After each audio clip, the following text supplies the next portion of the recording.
Dans le laboratoire de la Virtual Space Industry, VSI, le docteur Laurence Angelo discute avec Sébastien Tim du projet de l'organisation d'utiliser ses recherches sur la technologie virtuelle pour entraîner un chimpanzé à la guerre. Angelo soutient qu'il serait plus utile de poursuivre ses expériences pour améliorer l'intelligence du chimpanzé.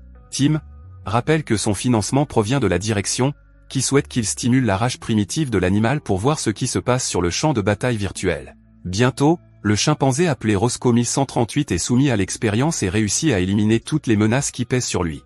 Après l'expérience, Roscoe s'échappe de la cage. Au cours de son évasion, Roscoe vole une arme et élimine un garde.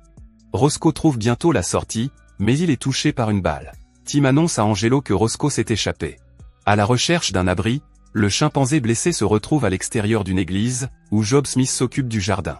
Le chimpanzé voit d'abord Job comme une menace, mais se rend compte qu'il est amical lorsqu'il regarde de plus près les yeux de Job. Job, un homme adulte avec l'esprit d'un enfant, croit que Roscoe est un super-héros appelé Ciboman à cause du casque vétérinaire du chimpanzé, et il cache Roscoe dans sa cabane lorsqu'un hélicoptère survole la région. Plus tard, le père Francis Msekin se rend à la cabane de Job pour lui demander de faire ses corvées. Mais il voit le chimpanzé et le dénonce à la police. Bientôt, des hommes armés du VSI arrivent pour récupérer le chimpanzé. Angelo veut le chimpanzé vivant et convainc Job de sortir avec Roscoe. Lorsqu'ils sortent enfin, le chimpanzé s'agite à la vue de plusieurs hommes armés. Les hommes commencent à tirer sur Roscoe alors qu'il tente de grimper à un arbre. Job pleure en voyant le chimpanzé mourir, et McKean le console. Ce soir-là, McKean dit à Job qu'il a mis en danger l'église en cachant Roscoe, et le prêtre le punit en lui donnant un coup de fouet dans le dos. Le lendemain, Terry, le frère de Msekin, va chercher Job pour tondre la pelouse. Terry se rend compte que Job a passé la nuit à faire pénitence, même si Job prétend n'avoir rien fait. Au bureau du VSI, Angelo annonce qu'il quitte le projet mais qu'il poursuivra ses recherches avec une société privée. Tim lui fait remarquer qu'il a signé un accord de non-divulgation et lui conseille de faire une pause avant de prendre une décision. Terry et Job s'arrêtent à une station-service pour faire le plein de la tondeuse. Lorsqu'un homme interroge Terry sur l'incident de l'église, Job lui dit qu'ils ont tué Ciboman. Jake, le pompiste, se moque de Job car il pense que Ciboman existe. Alors que Job tond la pelouse d'Angelo, un garçon nommé Peter s'approche de lui et Job lui montre sa nouvelle bande dessinée. Le père de Peter, Harold, arrive et gronde le garçon parce qu'il a laissé son vélo dans l'allée et qu'il passe trop de temps avec Job. Angelo assiste, perplexe, à la brutalité d'Harold à l'égard du garçon. Plus tard, Angelo se rend à la cave pour enregistrer son journal audio, exprimant sa curiosité sur le lien entre Job et Roscoe. Sa femme, Caroline, lui annonce qu'elle sort pour retrouver ses amis. Elle le voit boire du whisky et l'avertit que cela va aggraver sa dépression. Alors qu'Angelo continue d'écrire son journal, il remarque Job en train de tondre la pelouse et l'invite à jouer à des jeux vidéo chez lui. Angelo fait jouer Job à des puzzles pour observer ses capacités. Job échoue plusieurs fois, mais finit par trouver la bonne réponse. Plus tard, Peter le rejoint pour jouer à une aventure spatiale en réalité virtuelle. Job est déçu que Peter le batte et Angelo lui dit qu'il a d'autres jeux pour le rendre plus intelligent. Le lendemain, Angelo appelle Msekin pour lui demander la permission de laisser Job passer du temps avec lui, se justifiant par le fait qu'il a besoin de l'aide de Job pour rénover sa maison. Msekin accepte après qu'Angelo ait promis de faire un don à l'église. Un jour plus tard, Angelo injecte à Job un médicament nootropique pour améliorer ses fonctions cérébrales. Après avoir mis le casque d'IRM, Angelo lance le programme de stimulation du cortex de Job.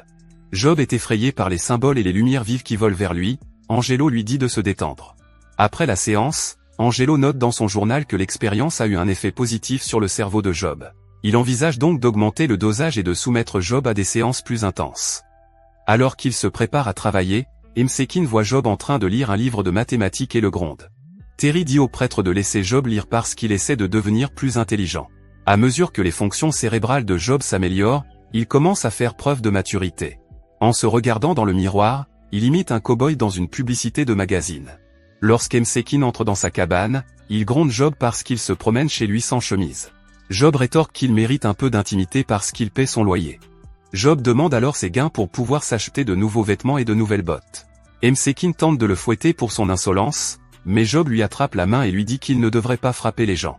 Angelo se rend au bureau du VSI pour montrer à Tim les progrès qu'il a réalisés dans ses expériences avec Job. Il demande à Tim de lui donner accès au laboratoire principal car il ne peut plus progresser avec l'équipement dont il dispose chez lui. Tim dit à Angelo que c'est risqué, mais qu'il y a peut-être un moyen. Peu de temps après, Angelo emmène Job en excursion au laboratoire du VSI. Dès leur arrivée, Job est émerveillé par l'équipement de pointe du laboratoire. Après être entré dans un appareil appelé gyrosphère, Angelo lance un programme visant à modifier les ondes cérébrales de Job. Au début de la séance, Job est submergé par les lumières et les images. Cependant, il devient de plus en plus excité au fur et à mesure que le programme se poursuit. Alors qu'il tond la pelouse de Marnie, la voisine d'Angelo, Job entend soudain la voix de celle-ci dans sa tête.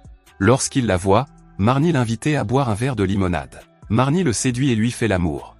Lorsque Job revient au laboratoire, Angelo lui annonce qu'ils vont devoir arrêter leur traitement pendant un certain temps pour éviter le risque d'une nouvelle crise. Angelo lui donne des disques interactifs sur l'histoire du monde pour qu'il puisse continuer à apprendre. Dès le départ d'Angelo, Job passe l'ensemble des disques en quelques heures. Lorsqu'Angelo revient, il s'étonne de la rapidité avec laquelle Job a passé l'ensemble de la série, qui aurait dû prendre une centaine d'heures. Il lui fait remarquer que personne ne peut avoir une capacité de compréhension et de rétention à cette vitesse, mais Job dit qu'il ne s'est endormi que lorsqu'il a essayé de feuilleter les disques à une vitesse normale. Lorsqu'Angelo fait passer un test de compréhension à Job, celui-ci obtient une note parfaite. Au cours d'un repas au restaurant, Job est soudain pris d'un violent mal de tête et commence à entendre les pensées d'autres personnes. Il se rend immédiatement chez Angelo pour lui faire part de son état. Angelo suppose que les expériences ont libéré les capacités psychiques de Job. Angelo parle à Tim de la capacité de Job à apprendre rapidement, mais ne lui révèle pas que Job peut lire dans les pensées. Après le départ d'Angelo, Tim informe le directeur du VSI des progrès d'Angelo et lui dit qu'il prépare Angelo à présenter les résultats. Le directeur veut utiliser les médicaments nootropes du projet 5, la même substance que celle injectée à Roscoe. Tim lui rappelle que le chimpanzé était devenu agressif, mais le directeur insiste sur le fait qu'il veut voir les effets de la drogue sur les humains. Plus tard, Tim remplace les nootropes par la substance du projet 5 et reconfigure le système IRM du laboratoire. Lors d'une séance à la gyrosphère, Angelo remarque des pics inhabituels dans les paramètres vitaux de Job et éteint immédiatement la machine. Cette nuit-là, Job se réveille brusquement et a une vision de ses traitements IRM. En allant aux toilettes, il découvre qu'il peut déplacer des objets par télékinésie. Au laboratoire, Job explique à Angelo qu'il a activé les parties dormantes de son cerveau. Angelo ne sait pas qu'il a des capacités télékinésiques, il lui conseille donc d'être patient. Alors qu'il passe du temps avec Marnie, il lit ses fantasmes dans son esprit. Il l'emmène au laboratoire et utilise la gyrosphère pour réaliser ses fantasmes. Marnie est d'abord enthousiaste lorsqu'ils font l'amour dans la réalité virtuelle. Mais elle se met en colère lorsqu'elle se retrouve piégée. Elle demande à Job de l'aider, mais celui-ci ignore son appel et se transforme en monstre. Marnie hurle de terreur lorsque Job expulse du liquide sur elle. Bientôt, le système s'éteint automatiquement après avoir détecté les ondes cérébrales anormales de Marnie. Lorsque Job extrait Marnie de la machine, il s'excuse auprès d'elle, mais elle est maintenant dans un état catatonique. Le lendemain, Job démontre à Angelo sa capacité télékinétique en faisant léviter une chaise. À leur insu, Tim les observe également. Angelo prévient Job qu'il va trop vite et que ses nouvelles capacités peuvent être dangereuses. Angelo sent soudain que Job essaie de pénétrer son esprit. Tim emmène bientôt Angelo chez un directeur de succursale en Virginie pour discuter de ses expériences avec Job. À leur arrivée, Angelo évoque la possibilité d'utiliser ses recherches pour guérir les handicaps mentaux, mais le directeur ne s'intéresse qu'aux changements survenus depuis qu'ils ont relancé le projet 5. Angelo devient furieux contre Tim et lui reproche de ne pas avoir permis à Angelo d'arrêter ses recherches. Angelo reproche à Tim d'avoir réactivé le projet à son insu. Angelo quitte la pièce sans un mot de plus. Le directeur demande au chauffeur de s'assurer qu'Angelo retourne à l'hôtel et interroge Tim sur les autres capacités de Job. Pendant ce temps, Job se rend au laboratoire du VSI et s'injecte 3 doses de la formule du projet 5. À l'hôtel, Tim informe Angelo que la compagnie vient chercher Job pour qu'il démontre ses capacités au directeur. En regardant par la fenêtre, Angelo voit plusieurs hommes sortir d'une voiture. Il s'imagine qu'ils vont l'attraper et quitte la pièce. Tim tente de l'arrêter, mais Angelo le renverse. Au laboratoire, Job subit une séance intense avec l'appareil d'IRM et se souvient des personnes qui lui ont fait du mal avant qu'il n'acquiert ses capacités. De retour en Virginie, Angelo vole la voiture de son agresseur pour rentrer chez lui. Le directeur dit à Tim de ne pas s'inquiéter car il enverra immédiatement une équipe pour Angelo et Job. Job se rend à l'église et demande à Msekin de confesser ses péchés. Le prêtre prie et confesse ses péchés après que Job lui ait crié dessus. Alors que le prêtre continue, Job met le feu à son corps avec son esprit. Job se rend ensuite à la station-service pour affronter Jack. Job utilise sa capacité télékinétique pour le frapper avec la pompe à essence et l'attacher avec des tuyaux.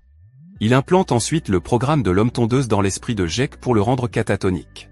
Plus tard, Job se rend chez Peter et endort le garçon et sa mère, Carla. Une tondeuse à gazon fait soudain irruption par la porte et poursuit Harold. Ce dernier sort de la maison en courant, mais la tondeuse le rattrape.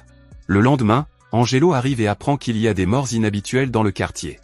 Les policiers parlent de meurtre, mais change d'avis et affirme qu'il s'agit d'accident lorsqu'il voit Job dans la maison voisine. De retour chez lui, Angelo remarque le comportement étrange de sa femme et comprend que Job manipule son esprit. Angelo trouve Job dans le sous-sol en utilisant son casque d'IRM.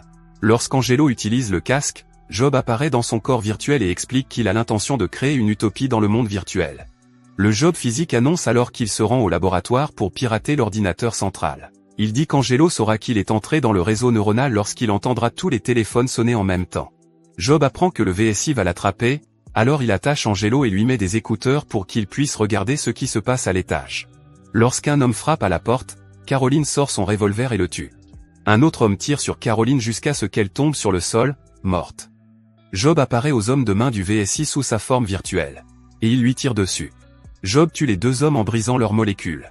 Job manipule Terry pour l'amener au VSI. Peter appelle Job, mais ce dernier l'ignore. Peter se précipite alors dans la cave d'Angelo. Après que Peter l'ait détaché, Angelo pénètre dans l'ordinateur central du VSI pour activer un virus et le couper du réseau. Angelo prend des explosifs dans la camionnette de VSI et demande à Carla de l'emmener au laboratoire. Lorsque Job et Terry arrivent à la porte, Job attaque les gardes avec des insectes virtuels. À l'intérieur du bâtiment, Job trouve Tim dans son bureau et écrase ses molécules. Quelques instants plus tard, Angelo arrive et s'empare d'un fusil avant d'entrer. Angelo place des explosifs dans le bâtiment et règle la minuterie sur 15 minutes. Lorsque Job entre dans l'ordinateur central, il se rend compte qu'il n'a pas accès au réseau.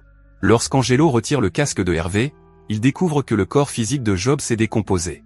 À l'extérieur, Carla s'endort en attendant Angelo, et Peter décide de le suivre. Après avoir placé un explosif sous l'unité centrale, Angelo entre dans l'unité centrale pour affronter Job. Angelo tente de l'empêcher de trouver une issue, mais Job le crucifie. Après avoir lu les pensées d'Angelo, il découvre les bombes.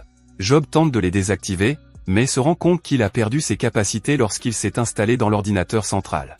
Lorsque Job entend la voix de Peter, il libère Angelo et lui demande de sauver le garçon car il ne veut plus de mort. Angelo trouve Peter de l'autre côté d'une porte verrouillée. Job essaie toujours de trouver un moyen de sortir, mais trouve le temps d'ouvrir la porte pour Peter. Bientôt, les bombes commencent à exploser. Peter et Angelo parviennent à sortir du bâtiment et à rejoindre Carla. Avant que les bombes situées à côté de l'unité centrale n'explosent, Job trouve une porte de derrière. Le bâtiment du VSI explose alors qu'Angelo, Carla et Peter courent vers la voiture. Quelques jours plus tard, Angelo écrit un journal pour promettre qu'il ne laissera pas son travail tomber entre de mauvaises mains. Alors qu'il s'apprête à quitter la maison avec Peter et Carla, son téléphone se met à sonner. Avant qu'il ne puisse répondre, il entend un autre téléphone sonner à l'étage. Les téléphones du monde entier sonnent simultanément, indiquant que Job a pris le contrôle de la dimension virtuelle. Si vous avez aimé la vidéo et que vous souhaitez aider la chaîne à grandir, laissez un like, un commentaire et abonnez-vous.